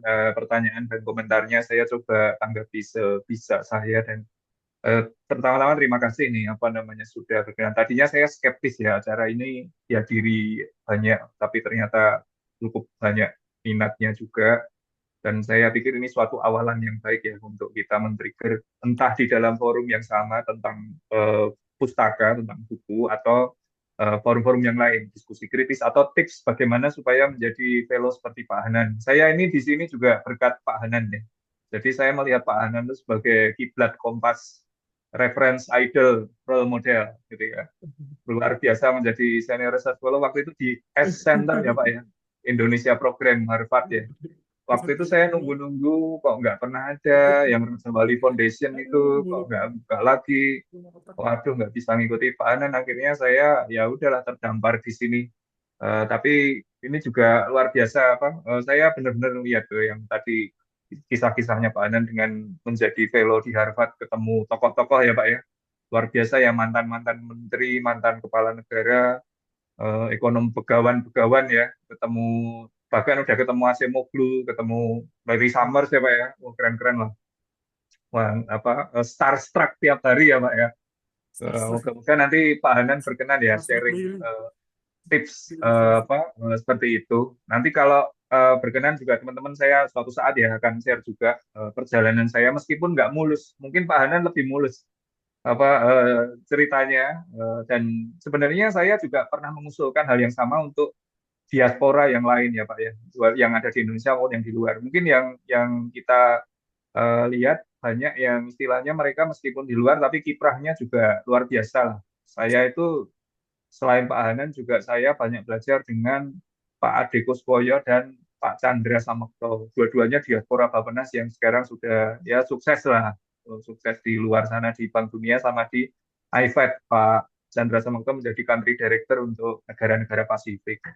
Dan sebenarnya terkait yang konser Pak Hanan ini, gimana supaya ada capacity building yang terus gitu ya, entah berbentuk apprenticeship, secondment, atau penyegaran itu sebenarnya sudah diinisiasi Pak di Pusbin ya, Pak Wikil menyampaikan ke kami, mungkin memang sifatnya masih pilot dulu, dicoba dulu. Kalau nggak salah dari regional juga sudah ada yang mencoba ya 3 bulan di Jepang itu ya, program-program pendek itu untuk penyegaran, ditarget untuk bikin publikasi dan seterusnya gitu ya. Itu. Nah, moga-moga nanti bisa lebih besar dan rutenya bisa lebih mudah karena kalau di BKF itu udah punya rutin ya. Mereka punya secondment di ADB Manila sama di World Bank di Washington DC. Saya beberapa kali ketemu orang Bappenas juga pernah ada yang beruntung ikut program itu. Pak siapa yang dievaluasi jadi konsultannya Kemenaker siapa? Mas Bianco namanya siapa? Pak Siapa? siapa ya? Pak Indra. Suaminya Pak Eh, Indra Wicaksono. Pak Christopher Indra Wicaksono. Wicaksono sempat ikut programnya Iya, Pak Wicaksono. BKF juga di Manila. Keren itu. Jadi sebenarnya moga-moga apa ya bisa Junjungan teman-teman CPPP. pasti tahu ya teman-teman yang nanya ya apa namanya Junjungan evaluasi CPPP. itu kita kalau sudah berada di lingkungan yang itu tadi ya yang kita ketemu orang-orang hebat atau di negara yang memang menjadi rujukan kita jadi tahu oh memang seperti ini gitu ya nyatanya seperti ini gitu. Jadi kita bisa bisa merasakan lebih dalam lagi. Oke, itu yang Pak Hana. Terus yang tadi mungkin saya coba agak random. Oh, yang Bu Astri ini penting. Bisa nggak sih kita melakukan itu ya, ya sebatas kemampuan Bappenas, peran Bappenas ini dalam hal mewarnai perbaikan institusi. Sebenarnya nggak hanya peran Bappenas ya, tapi juga semuanya lah di pemerintahan. Contoh zaman dulu yang sering di quote ya, diulang terus kisahnya termasuk di bukunya Pak Dede, Pak Kate Basri itu kan zaman Menteri Keuangan Ali Wardana sudah frustrasi give up dengan bea cukai. Dijen bea cukai ini terkenal korup udah berkerak gitu ya. Terus diapain nih? Digonta-ganti juga nggak berubah, di dirombak stafnya dan sebagainya kok ya masih kayak gitu bertahun-tahun. Akhirnya digunakan langkah yang radikal, drastis, yaitu di take over, diserahkan, di outsourcingkan ke SGS, lembaga swasta asing, Societe Generale Surveillance dari Swiss. Dan itu terjadi lebih dari berapa tahun ya, 2-3 tahun, sampai akhirnya dianggap sudah cukup gitu ya.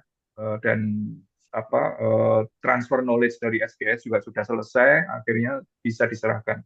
Nah itu satu contoh ya, kayak ini kita memang harus berpikir out of the box, agak radikal sedikit, agak meloncat, meskipun memang pasti konsekuensi, resistensi, atau resikonya ya besar ya. Tapi ya mungkin pada satu titik langkah-langkah seperti ini baru akan keluar. Terus yang Bu Astri tadi message-nya demokrasi memang harus dijaga, itu kayaknya modal yang paling berharga sekali ya, yang kita nggak boleh kehilangan atau eh, jangan sampai ini terampas gitu ya. Bahkan ya Singapura yang bilangnya demokrasinya nggak terlalu penting, yang penting ekonomi atau kemajuan pembangunan, mereka itu dalam value pembangunannya itu ada demokrasi. Bintangnya di bendera Singapura kan ada bulan bintang. Itu saya pikir kerajaan Islam gitu ya. Oh Singapura berarti pakai bendera negara Islam. Ternyata enggak. Ternyata saya udah ngobrol sama penjaga museum kemarin. Saya tiap weekend karena di sini kan jadi jomblo, saya ngisi waktunya ke museum sama walking tour. Jadi saya dapat arti ya dari 5 bintangnya Singapura itu. Kalau disingkat itu masing-masing punya satu huruf. Bintang satu J, bintang kedua D, JDEPP, Johnny Depp, JDEPP. J Justice, D Demokrasi, E Equality, waduh P-nya prosperity sama peace. Nah, itu 5 value. Kalau kita kan Pancasila ya panjang ya. Kalau Singapura JDEP. Jadi demokrasi bagi negara yang notabene nggak butuh-butuh amat, itu pun masih di treasure ya, masih dijaga. Jadi ya memang penting. Bahkan untuk di Tiongkok sendiri mereka bilang demokrasi mungkin kurang, yang penting maju. Mereka sebenarnya juga melaksanakan kok pemilihan, mereka juga mengakui harus ada checks and balance gitu ya. Jadi nggak bisa ekstrim kayak Korea Utara atau negara yang mungkin lebih inilah lain lah, radikal lain gitu ya. Jadi memang ada suatu keniscayaan ya, kalau sudah titik tertentu kekuasaan itu memang harus dibatasi. Cara membatasinya ya dengan sistem itu. Ada yang bilang mungkin kita belum perlu demokrasi. Lihat itu India demokrasi duluan tapi acak-acakan. Mending kita makmur dulu. Oh itu mungkin langkah yang keliru juga karena risikonya terlalu besar. Orang berharap mendapatkan benevolent diktator atau diktator yang baik seperti Lee Kuan Yew atau Mahathir Muhammad atau Soeharto sebelum ada keluarga cendana. Itu chance-nya 0,0 sekian. Yang ada kita dapat Mobutu Sese Seko, ada Paul Mugabe. Kita dapatnya itu. Nggak mungkin dapat benevolent diktator. Taruhannya terlalu bahaya. Masih mending kita dapat malevolent demokrat atau orang yang jahat, tapi kita bisa mengkoreksi, kita bisa memakzulkan, kita bisa memberitahu gitu ya, menasehati dan sebagainya, mengkritik dan sebagainya, meskipun ya kritiknya kadang pedes juga gitu ya. Tapi paling nggak kita ada channel di sana. Terus pertanyaan tadi terkait postkolonialisme Indonesia tuh arah trajektorinya kemana gitu ya. Ini coba besok dibawa ke Pak Yanuar ya, termasuk pertanyaan-pertanyaan terkait definisi ya. Negara maju kita itu majunya itu seperti apa? Kita punya kesepakatan atau sasaran ya, kita berapa ratus ribu dolar, berapa ribu dolar gitu. Tapi apa itu gitu ya? Karena kalau saya ya dari saya mungkin entah Pak Yanuar atau siapa yang lain, negara kaya belum tentu negara maju. Negara maju belum tentu negara bahagia. Negara Middle East itu kaya semua, tapi mereka terhimpit dengan persoalan-persoalan ya. Masalah hak asasi manusia, masalah konflik juga berantem sampai Arab sama Iran didamaikan oleh Cina. Terus kemarin Palestina Hamas Fatah juga didamaikan sama Cina. Itu kan juga nggak menjamin lah intinya kekayaan itu. Kemajuan menurut saya juga relatif lah, serba relatif. Achievement seperti apa yang perlu didorong ya mungkin kalau menurut saya eh, yang sekarang ini aja sudah cukup lah. Indonesia itu udah banyak bisa berkiprah ya di berbagai hal gitu ya, olahraga ya lumayan lah. Memang mungkin kadang-kadang kita perlu positioning lagi lah, apa kita masih bisa lebih dari ini gitu ya. Mungkin statement ini kayaknya agak kurang optimis gitu ya. Rencana harusnya yang wah pokoknya nomor satu super uber alles ya, istilah orang Jerman dulu. Uber alles tuh wah enggak, menurut saya enggak lah, enggak perlu gitu amat lah. Udahlah, medali-medali itu memang sebagian cabang kita nggak punya bakat, ya udahlah nggak usah dikejar-kejar amat gitu ya. Yang kita perlu mungkin memang ya istilahnya pembuktian lah, kita ini biar nggak dipandang remeh gitu ya. Terus kita juga istilahnya mulai mengurangi prestasi yang negatif. Kita kan banyak terkena prestasi negatif ya, itu mulai berkurang gitu lah. Dan saya yakin achievement itu nggak harus nunggu anggaran, nggak harus nunggu program pemerintah gitu ya. Achievement dari tingkat grassroots pun juga mungkin banyak lah. Relawan-relawan bersihin kali, terus solidaritas seperti itu menurut saya lumayan lah, bisa kita jadikan titik awal gitu ya. Kegiatan seperti ini All Star ini kan oke nih. Ini kan menjalin silaturahmi, sambung rasa dan seterusnya. Terus tadi ya memang kalau saya lihat negara kaya belum tentu negara maju belum tentu negara bahagia. Indonesia ini sebenarnya nggak buru-buru amat. Ini kan relatif perspektif kita ya, lihat gelas setengah isi apa setengah kosong. Kemarin saya ketemu orang Filipina ngiri banget dengan Indonesia, walaupun saya heran kok ngiri ngapain gitu ya. Ternyata mereka ambiar banget katanya, ambiar. Orang mabuk di pinggir jalan udah nggak ada yang bertipin, udah lah kurang ajar pokoknya udah ambiar, rein moral tuh udah dol, udah lost, udah nggak bisa ini. Mereka yang dulunya sangat religius, sangat apa kulturnya itu udah lepas lah, udah. Padahal mereka juga nggak bagus-bagus amat. Mending kalau moralnya bobrok tapi bisa berkiprah apalah, ada pembuktian. Mereka nggak dapat apa-apa. Termasuk teman-teman dari Timor Leste, PNG, mereka ngelihat kita itu masih oke lah. Tapi bukan berarti kita terlena ya udahlah gini aja ya. Tapi ya harus dijaga gitu lah. Terus tadi pemimpin itu logikanya harusnya nggak mungkin mencederai atau melukai rakyatnya. Ya itu logika yang lurus ya, logika yang pas ya. Kadang-kadang masalahnya kita ini banyak kelucuan juga gitu ya.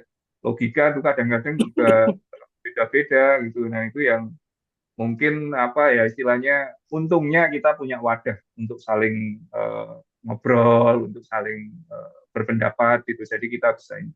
Ngomong-ngomong tentang power ya, kekuasaan, otoritas itu makin ke sini makin rentan, makin mudah lepas. Makanya ada buku, oh ya, tadi saya lupa naruh. Judulnya The End of Power. Penulisnya dari Israel juga, Moises Naim. Itu apa namanya menarik itu. Jadi makin ke sini jangan dipikir makin mudah berkuasa, tapi justru makin tidak mudah. Makanya akhirnya mereka pilihannya dua, antara nuruti kehendak publik atau terpaksa main kayu pakai shortcut. Nah, itu ekstrim ya. Jadi dan yang kedua itu belum tentu menjamin bisa bisa apa ya bisa berhasil gitu. Itu yang risikonya tinggi sekali. Terus yang terakhir dari Mas Igon nih kayaknya yang paling berat ya. Setiap kita mendapatkan pengetahuan atau ini baru, entah dari sumber atau pakar sehebat apapun, memang kalau saya bilang istilahnya kita harus punya pembacaan kritis. Ya, skeptis itu kadang-kadang diperlukan ya. Kadang-kadang kita tidak harus langsung starstruck terus manut gitu ya, samina wa atokna semuanya diamini, di echo gitu ya. Tapi kita juga harus kritis juga. Apa iya sih? Apa ini relate? Apa ini relevan? Apa ini selalu seperti itu gitu ya. Makanya kalau tadi di apa slide saya juga sebutkan kontendernya ya. Bukan berarti kontendernya itu kalah hebat. Meskipun mereka nggak menyajikan hal-hal empiris, belum menyajikan hal-hal empiris, tapi bisa jadi mereka mungkin masih apa ya punya hal lain yang seharusnya bisa melengkapi gitu ya. Jadi kita harus lihat secara lebih menyeluruh lah melihatnya. Dan satu lagi ya, yang ini juga penting kalau buat saya sendiri, apakah kita harus terus bebas nilai? Pembacaan kritis perlu. Nah, tapi masalahnya ini, apakah kita harus bebas nilai dahulu gitu ya? Kita oke lah baca buku yang menurut kita mungkin nggak srek gitu ya, buku-buku Karl Marx udah dilarang loh, TAP MPR belum dicabut loh, TAP MPR 66 Marxisme dan sebagainya. Belum. Nah, Masih. itu kan Cuma kemarin baca nah tuh. Nah, itu kan apa namanya nggak sesuai dengan regulasi atau yang nggak sesuai dengan keyakinan kita lah buku-buku LGBT atau itu apakah kita harus langsung fade up atau a priori oh ini jelas aku nggak baca aku pasti nggak kan itu menurut saya itu nggak fair juga kalau kata Pak Pram kan Pramoedianantatur bilang jangan gitulah jangan tidak adil dalam pikiran kita harus adil lah dalam pikiran jadi kita harus lihat dulu ini sebenarnya message ininya apa lalu baru setelah itu teknik pembacaan kritis itu baru keluar tadi ya yang Mas Igon tadi. Oh ini ternyata nggak pasnya di sini di sini di sini. Nah itu mungkin seperti itu dan saya pikir eh, ya mungkin nanti suatu saat Mas Igon perlu kita tanggap lah kita ini sendiri ya apa namanya Sesi pembacaan sendiri kritis berarti Mas. apa sesi sendiri. Jadi tadi ada sesi sendiri Pak Hanan tentang terkait itu apa namanya fellowship sesinya Mas Igon terus mungkin nanti Mas Mbak yang ada di sini bisa melanjutkan itulah. Mungkin itu Mas Bianco, makasih banyak. Oke, makasih. Tes. Ya, makasih Mas Rendra. Seenggaknya kita meskipun nggak kayak Pak Hanan udah sempat ketemu Darren Acemoglu, kita ketemu Darren yang lain. Mas Darren Rahardan tempatnya. Ya. Oke, semoga kita bisa menemukan sintesis kali ya kalau dari hasil diskusi ini kalau belum mungkin kita bisa berdiskusi lagi di luar forum ini terkait ya tulisannya Darren Acemoglu dan Robinson ini. Ya, meskipun ada yang bilang demokrasi itu baik, tapi tetap aja kan khusus untuk yang orang berpendidikan dalam tanda kutip karena demokrasi itu kan tetap butuh keterampilan kalau kata Socrates. Saya ngambil kata Socrates sih bukan kata saya. Jadi tetap ya meskipun ya karena satu orang satu suara ya berarti satu suara itu kan tetap berharga kan. Jadi ya kita tetap harus punya keterampilan, harus bisa berdialektika dari setiap isian buku atau apapun. Oke, Mas, saya punya door prize yang dari Mas Rendra nih. Oke. Yang kata Mas Rendra paling memusingkan pertanyaannya atau tanggapannya siapa, Mas? Oke. Tadi sebenarnya banyak ya yang nanya ya. Ada Yang 5, Mas. Mungkin yang offline 5, Mas. Sebentar yang offline dulu ya. Maaf, Pak Iqbal. yang offline ada 5 pas ya. Ya, ada Mbak Prita, Mas Igon, Mbak Nadira, Mbak Riza, sama Pak Hanan. Ya, ada semua hadiahnya, Yanggo, buat berlima. 3, mungkin GoPay 50.000, 3 untuk 3 orang. Ya. Terus yang hadiah utamanya yang ada utamanya yang ini nih, Mas, yang 250.000. Peri ya. Plus. Terus Nah, yang itu kedua 100.000. aja itu. Itu yang bikin pusing masih Gon aja itu. Gimana? Yang Peri Plus, yang gede masih Gon. Oh, selamat Mas Igon. Waduh. Saya serahkan dulu ke Mas Igon. Monggo. Terima kasih banyak. Foto. Saya juga masih mendokumentasikan Mas boleh berdua. Kok sama Mas Rendra deh? Oh ya, sini. Ada Mas Rendra aja. Ya. Suruh dipublikasikan katanya, Mas. Jangan pergi Ya, dulu kita. perlu penting. Ya, di background-nya Mas Rendra. Terus muter jauhnya jauh banget. Taruh. Ininya jauh banget muter ininya. Biar kepilih. Berfungsi. Lihat aja berfungsi. Nah, oke. Siap. Mungkin sama Mas Rendra Ya. Oke. 1, 2, 3. 1, 2, 3. Ya, kelihatan. Thank you. Oke. Makasih banyak Mas Rendra. Terima kasih banyak, Mas Yuda. Terus, yang 100.000, Mas, siapa, Mas? 100.000 antara Mbak Rita, Mbak Nadira, Mbak Caca, silahkan meminta. Berkelahi, Mbak. Ayo, Mbak. Mas, satu orang. Yang pertama dulu tadi siapa ya? Mbak Rita duluan ya, kalau nggak salah. Mbak Prita ya. Ya, oke, kasih dulu. Oke. Gimana Mbak Prita mesti Prita. dokumentasi juga ya. Ini Sampai ya. ya. Nih. Lagi Mas. Lagi. 3. Oke. Terima kasih. Oke, bisanya GoPay aja nanti saya kirim. Ya, misalnya GoPay. 20.000. Pahanan juga. Siap, makasih. Perlu nggak GoPay-nya kalau buat saya nih? Saya juga pengen jajan nih. Oke. Ya, sekian diskusi buku kita hari ini. Jadi, meskipun ya kita kan buku ini tulisannya Darren Acemoglu Robinson ini kan banyak ya peringkat katanya peringkat 3 paling banyak di site namanya itu. Mungkin atau karena banyak yang mengkritik atau yang mengutip secara langsung kan nggak tahu ya. Mungkin kayak YouTuber juga ada yang cari sensasi atau gimana, mungkin atau dicari sensasi atau enggak, nggak bisa atau juga ya tetap kita kalau baca buku tetap harus ada proses dialektikanya, proses menganalisis apakah ini tepat untuk kita atau enggak. Jadi itu mungkin dari saya. Selanjutnya mungkin minggu depan insya Allah kita ada kegiatan yang itu ya, yang bookmark itu mau kita jadiin, tapi waktunya masih saya pikirin kapan. Buat fiksi, terus mau promosi juga yang acaranya Mbak Prita besok di CWS ya. Oke, di CWS Menara Bappenas jam 4 sore. 4 lebih dikit. Pemantiknya Pak Yanuar besok akan hadir insya Allah. Jadi kalau bisa Pak Ibu, teman-teman semua bisa hadir. Oke, sekian. Terima kasih Mas Darendra. Yuk, makasih. Oh, kita foto bareng dulu Mas, sebentar Mas. Oke. Foto bareng dulu. Cari orang dulu. Terima kasih juga untuk Pak Hanan.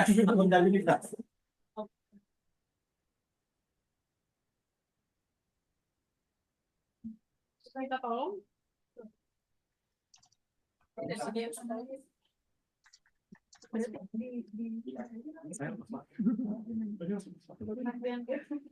Masih aja pakai leveling, satu berdiri gini. Duduk aja pakai. Oh gitu ya. Oh gitu. Oke. Kalau saya kali. Pegang bukunya satu orang dong. Kayaknya saya pernah kasih itu buku tuh. Perpustakaan. Coba. 12 tahun yang lalu. Sampai kuning gini.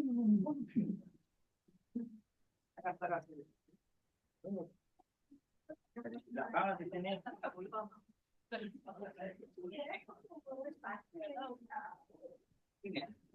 Oke.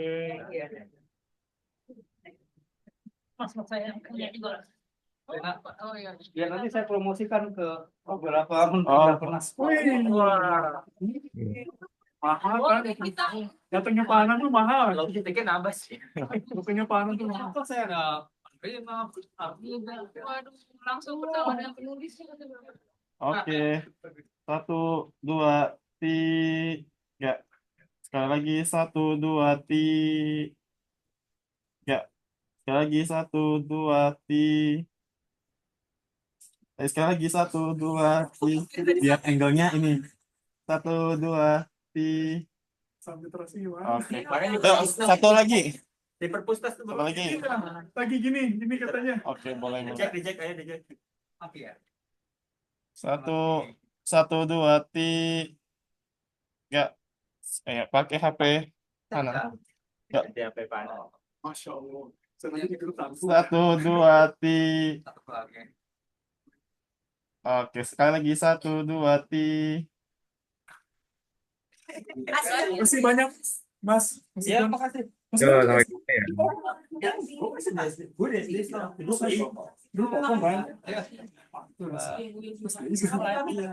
Mas, makasih banyak ya. Ya. Ya nih. Terima kasih ya. Terima kasih, Mas Rendra. Izin live ya. Makasih. Makasih Bu Asri. Makasih Mbak Asri. Dah, masih kawan. Mas Rendra, Pak makasih. Iqbal, makasih. Yang di Zoom semua, makasih semua. Buku saya yang paling